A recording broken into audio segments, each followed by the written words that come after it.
Prue is with us in Orlando. Hi, Prue. How are you? Hi, Dave. Thanks so much for taking my call. How are you? Better than I deserve. What's up?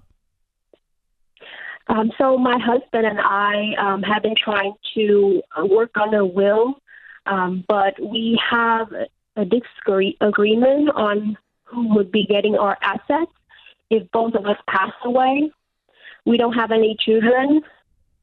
If I follow the legacy journey principle, which I deeply believe in, it will break my husband's heart. But if we don't, then I have to work through my resentment towards his family. So could you give me advice as if you were my father? Okay, I'm a little bit confused. What you mean by the legacy journey principle? You have no children, and you're saying that I said, or the legacy journey said to do what with the money? I believe that the assets or the money should be given to the people who deserve it.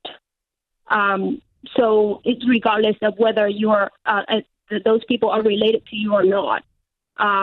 So let's say if you were to have kids and they don't deserve it, you don't give it to them. Or if you have family member who are entitled. Yeah, I probably would use a different word if I can. I don't use the word Okay. deserve.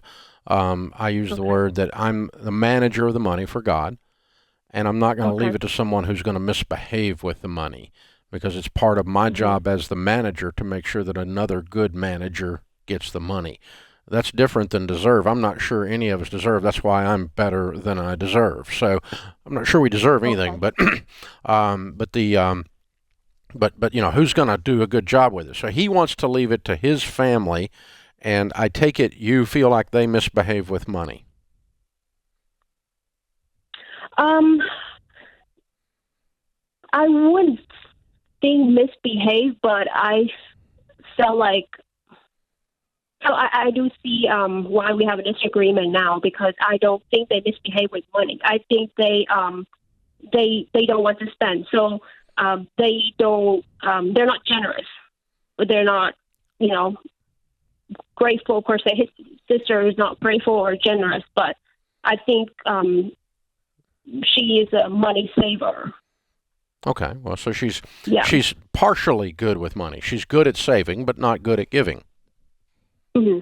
Okay, so and obviously you guys, you know, you don't really enjoy her company. You don't like her much. Yes. She'd say things like, whenever you are with a woman, meaning me, you forget about family. But they had a fight, and then she never calls him or texts me when my dad passed away. But then she blamed him for that. And she criticized that I don't text her daughter. But, I mean, I don't think I'm responsible for texting her daughter. I give, her daughter's birthday gift, every year, or sometimes we skip it, but so it's. Okay, so do you have family that could be in the equation? I do have family. Would you leave them any money? I would, but that's because we have different values, though. They have helped us through thick and thin. So my husband and I both agree that, we would like some of the money going to them. You do But both. then, You do both agree that some of the money goes to them, right. and the only disagreement is he wants to give some to his sister, and you and his sister don't get along.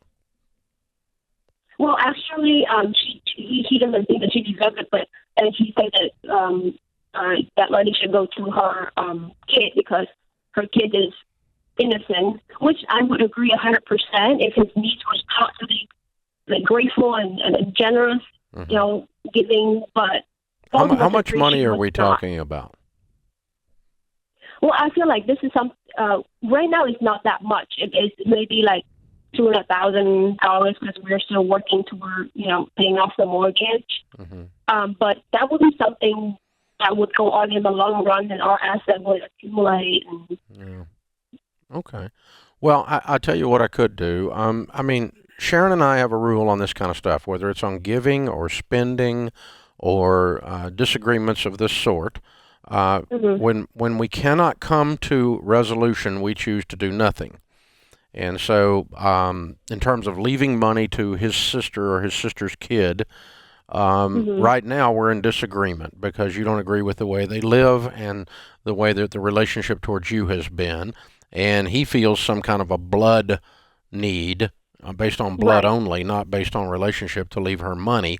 And so what you probably need to ask yourself is, under what circumstances would you feel good about leaving your niece or nephew the money? Because it's not really the sister. And it might be that we leave it into trust for that person, and when they meet those circumstances, it is released to them. For instance, I'll just make up something that I've seen people do. Okay? This child needs to agree to give X number of dollars or X percentage of the trust away when the trust is released to prove their generosity. This child needs to be 25 years old, or whatever number you make up, okay? Some people would say something like they need to go through Financial Peace University.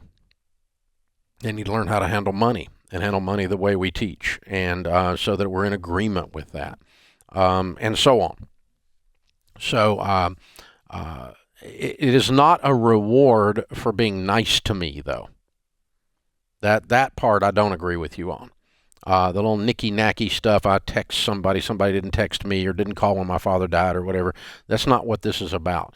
This is about, you were given this amount of money to manage, and you're going to leave it to someone else who also manages it the way you would want it managed, for good.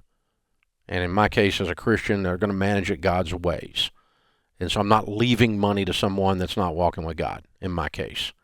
And so that's consistent with our estate plan and with our kids. Our kids can disqualify themselves from our will by not choosing to manage money or live their lives that way.